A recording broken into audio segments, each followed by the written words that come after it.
Welcome to Beautiful, Bad and Bizarre. Today we're visiting the grave and we're exploring the amazing life of the Queen of Striptease, Phyllis Dixey.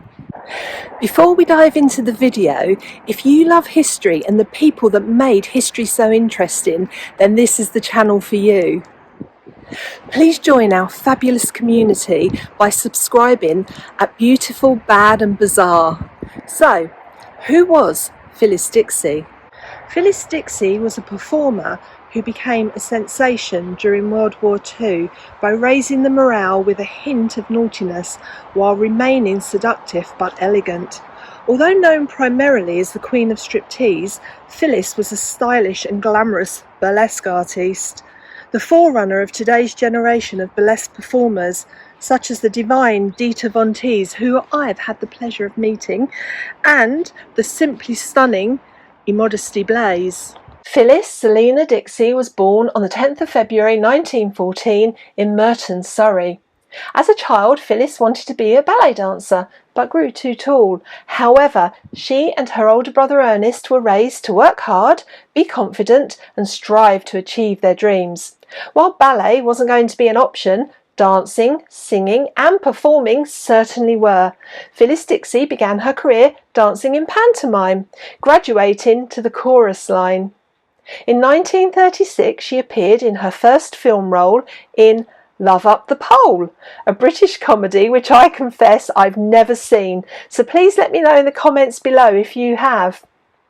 On the 8th of December 1937, Phyllis married comedian Jack Tracy, who she'd met in 1936 while touring abroad. Although they were married until Phyllis's death, Jack was rarely faithful and the couple remained childless. In 1939, Phyllis performed a new act, Confessions of a Fan Dancer, revealing glimpses of forbidden flesh.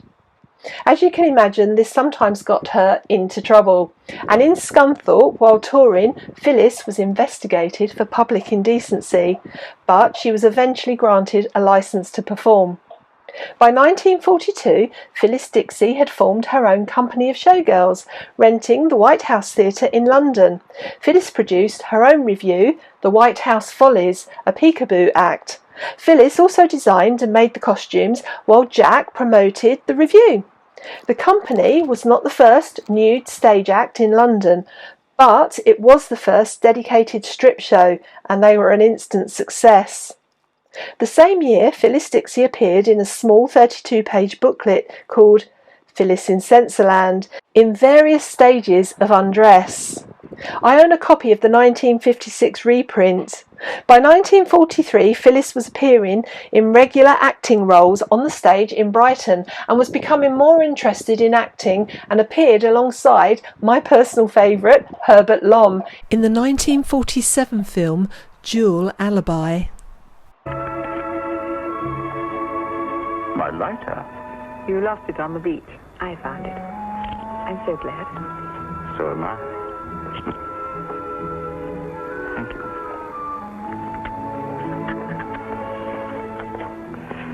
You know, you're so careless.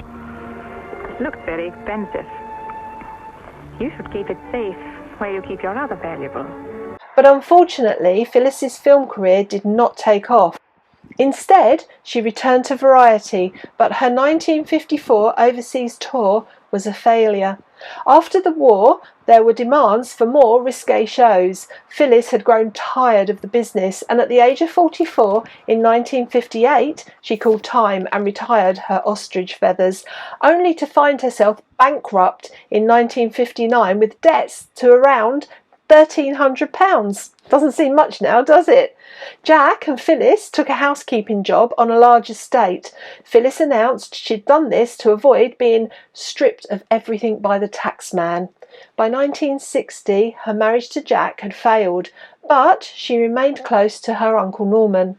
Phyllis's godfather, Uncle Norman, had been married to her mother's sister. Norman was from India and had made his money in textiles in Bombay. His real name was Newsali Wadia. A wealthy man, Norman had paid for Phyllis's first dance classes in the West End when she was young. Phyllis moved in with Uncle Norman, who was now in his 80s and in very poor health. He needed full-time care. Shortly after moving in, Phyllis discovered a lump in her breast, and in March 1961 she was diagnosed with breast cancer at Surbiton Hospital. Fighting a valiant battle during what was to be the last months of her life, Phyllis turned to the Catholic faith for strength. Phyllis Dixey died at her uncle's home, which was called The Retreat, on the 2nd of June 1964, aged just 50 years old. So I found Phyllis's grave, and it's here. Her husband Jack purchased this grave for her in the Catholic section of Epsom Cemetery on the 16th of June. In grateful and loving memory of Phyllis Dixey, by her husband Jack Tracy, Uncle Norman and son Norman N. Wadier, died the 2nd of June 1964, aged 50 years. Mrs. Phyllis Selina Dixey Tracy.